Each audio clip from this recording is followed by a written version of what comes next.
26 vjet me gjuhën në gojë, xhepat plot, sui u mbytën shqiptarët e Maqedonisë së Veriut nga elitat e tyre politike.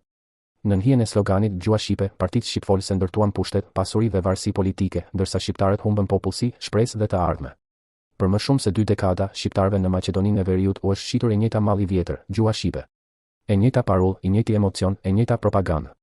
Ndërsa populli mbahej i ndezur me retorikë identitare, klasa politike shqipfolëse ndërtonte karriera, biznese, tender, lidhje klienteliste dhe perandori ekonomike mbi kurrizin e votës shqiptare. Ky është mashtrimi më i madh politik i 26 viteve të fundit, ta mbash një popull të ngujuar në një betejë simbolike, ndërsa në prapasken i grabit punën, të ardhmen, dinjitetin dhe vendin në shtet.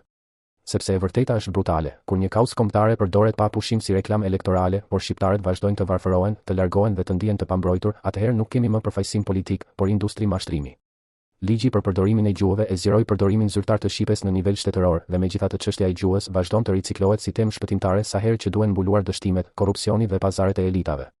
Edhe në fund të vitit 2024, debati për ligjin u rikthye sërish në qendër, pasi gjykata kushtetuese shtyu vendimmarrjen për kundërshtimet ndaj tij, duke dëshmuar se kjo çështje vazhdon të mbahet e ndezur politikisht. Nëse gjua do të ishte mbrojtur me sinqeritet, ajo nuk do të përdorej si përdetyrimi sa herë që shqiptarët kërkojnë atë që u mungon vërtet: ekonomi, arsim cilësor, zhvillim lokal, drejtësi, meritokraci dhe siguri për të ardhmen e fëmijëve të tyre. Gjua është e drejtë themelore, jo alibi për të fshehur dështimin. Dhe pikërisht këtu qëndron tradhtia, jo te përmendja e shqipes, por te përdorimi i saj si mjet për të mpirë zemërimin e një populli që është lënë pas. Shifrat tregojnë një tablo që propaganda nuk e fsheh dot. Sipas censusit zyrtar të vitit 2021, shqiptarët përbëjnë 24.30% të popullsisë rezidente dhe 29.52% të popullsisë totale të regjistruar. Ndërkohë, Eurostat raportoi se popullsia e Maqedonisë së Veriut ra nga 2.06 milion në vitin 2014 në 1.83 milion në vitin 2024. Kur një shtet humb kaq shumë popullsi dhe zonat shqiptare zbrazen nga emigrimi, atëherë nuk kemi vetëm krizë sociale, kemi alarm kombëtar.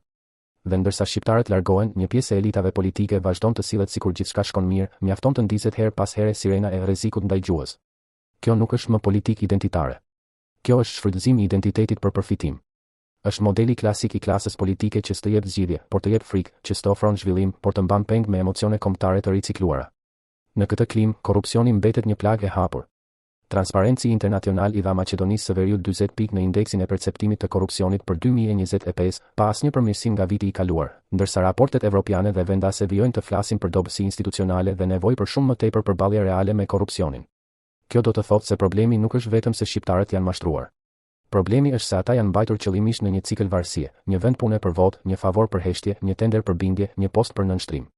Kështu nuk ndërtohet përfaqësim, kështu ndërtohet servilizëm politik. Dhe servilizmi politik është arma më e rrezikshme kundër një komuniteti, sepse e shkatëron nga brenda, pa zhurmë, pa tanke, pa shpallje lufte. Prandaj rreziku për shqiptarët në Maqedoninë e Veriut nuk është vetëm diskriminimi nga jashtë. Rreziku më i madh ka qenë dhe mbetet degradimi i brendshëm nga ata që kanë folur në emër të tyre dhe kanë përfituar prej tyre. Sepse një popull nuk zhduket vetëm kur sulmohet, ai mund të zbehet edhe kur tradhtohet çdo ditë nga përfaqësuesit e vet, kur boshatisen fshatrat, kur rinja ikën, kur vota kthehet në mall tregu dhe kur dinjiteti zëvendësohet me lëmosh politike. Mesazhi për shqiptarët duhet të jetë i prerë, mos e ngatëroni më mbijetesën personale me shpëtimin kolektiv. Një rrogë e përkohshme, një leje, një kontratë, një ndërhyrje partie nuk e zgjidh fatin e një kombi. Përkundrazi, vetëm e zgjat agoninë. Kush e shet votën për interes të vogël, në fund humbet edhe interesin, edhe të ardhmen. Koha e alibive ka mbaruar. Shqiptarët në Maqedoninë e Veriut nuk kanë më luksin të mashtrohen me të njëjtën kartë. Gjuha nuk mund të jetë moneda e përhershme e manipulimit, ndërsa populli tretet. Kauza kombëtare nuk mund të përdoret si bankomat privat i partive.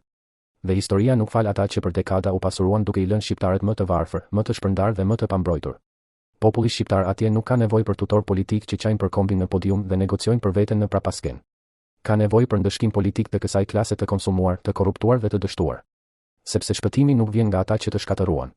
Shpëtimi vjen vetëm kur populli zgjohet, refuzon frikën, refuzon pazarin dhe refuzon të shes të ardhmen e vet për copat që i hedhin të njëjtët mashtrues prej 26 vitesh.